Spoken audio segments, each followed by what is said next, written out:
पूर्व राज्यसभा सांसद केसी त्यागी वरिष्ठ नेता हैं जेडीयू के और उनके पुत्र अमरीश त्यागी। केसी त्यागी जेडीयू पार्टी बीजेपी का गठबंधन है बिहार में, मगर अब उनके पुत्र सवारी करेंगे कमल के साथ, राजनीतिक कैरियर की शुरुआत कर चुके हैं, ज्वाइन कर चुके हैं। ऐसी क्या बात थी अमरीश जी कि आपने बीजेपी ज्वाइन कर ली जेडीयू छोड़ के? जैसा कि आपने देखा अभी लक्ष्मीकांत वाजपेयी जी ने कहा, हमारे परिवार में एक लोकतंत्र है और पिताजी को से मैंने पूछा तो उन्होंने कहा आप अपने निर्णय लेने की स्वतंत्र हैं। और पिछले कुछ सालों में जिस तरह से प्रदेश में और देश में भारतीय जनता पार्टी की सरकार मोदी जी और योगी जी के नेतृत्व में यहाँ महिलाओं के लिए, व्यापारियों के लिए और बाकी समुदाय के लिए कार्य कर रही है। आप देख सकते हैं पिछले दिनों पर पूर्ववर्ती सरकारों में जिस तरह से व्यापारी वर्ग से लेकर महिलाओं से लेकर सुरक्षा के लिए लगातार उत्पीड़न उनका होता रहता था। उससे योगी जी ने प्रदेश को स्वतंत्रता दिलाई है, मुक्ति दिलाई है।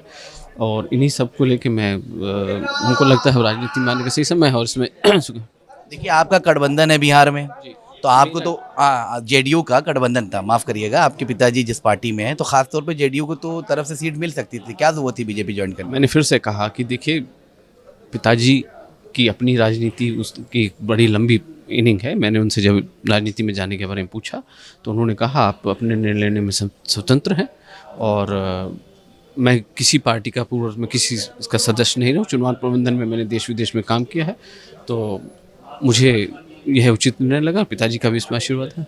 आप ये बताइए कि क्या हम लोग कोई विधायकी रूप में आपको देख सकते हैं? कोई विधानसभा आपने चिन्हित की जहाँ से आप चुनाव लड़ेंगे? भाजपा अन्य दलों की तरह नहीं, बल्कि एक बड़ा लोकतांत्रिक विश्व का सबसे बड़ा संगठन है और भाजपा में निर्णय लेने की एक बहुत ही लोकतांत्रिक प्रक्रिया है। यहाँ संगठन और पार्लियामेंट्री बोर्ड ही निर्णय लेता है, व्यक्ति निर्णय नहीं लेते। मैं पार्टी के सामान्य कार्यकर्ता की तरह इसमें शामिल हुआ हूँ। पार्टी का जो निर्णय जिसके लिए जैसा भी होगा मैं उसको स्वीकार करूँगा। जिस पृष्ठभूमि से आप आते हैं वहाँ पे जाट का वोट, किसानों का वोट, किसान जाट नाराज़ है बीजेपी से, तो कैसे आप अपनी पृष्ठभूमि तैयार करोगे राजनीति की? क्योंकि एंटी इनकम्बेंसी बहुत है बीजेपी के साथ। मैं इससे बहुत सहमत नहीं हूँ। कुछ वर्गों में पिछले दिनों कुछ रोष अवश्य था किसान आंदोलन में, लेकिन मोदी जी ने जिस तरह से देश के सबसे ताकतवर और सबसे वोटों के महीने में प्रधानमंत्री मोदी जी ने जिस तरह से लोकतंत्र के मंदिर के एक उसकी नाते जिस तरह से उन्होंने तीनों कानून वापस लेते हुए और सार्वजनिक रूप से क्षमा की, ऐसा विरला उदाहरण लोकतंत्र इतिहास में नहीं मिलता है। यहाँ लोग अपने निर्णयों के लिए लगातार अड़े रहते हैं और लेकिन मोदी जी ने अलग मिसाल पेश की। उसके बाद उन वर्गों का रोष धीरे धीरे शिथिल हुआ है और मुझे लगता है सभी चुनाव आते आते सभी वर्ग खुले दिल से योगी जी के लिए और मोदी जी के लिए। आपको लग रहा है 2022 में बीजेपी पुनः सरकार बनाएगी?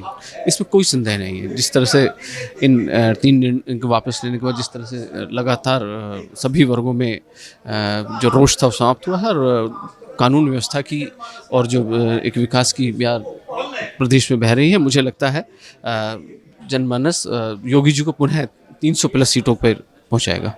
ये थे हमारे साथ अमरीश त्यागी, जो पूर्व सांसद केसी त्यागी के बेटे हैं और जेडीयू के वरिष्ठ नेता केसी त्यागी के बेटे हैं, जिनको सब जानते हैं। मगर अब ये सफ़र कमल के साथ करेंगे और इन्होंने कहा 2022 में भारतीय जनता पार्टी की सरकार बनेगी।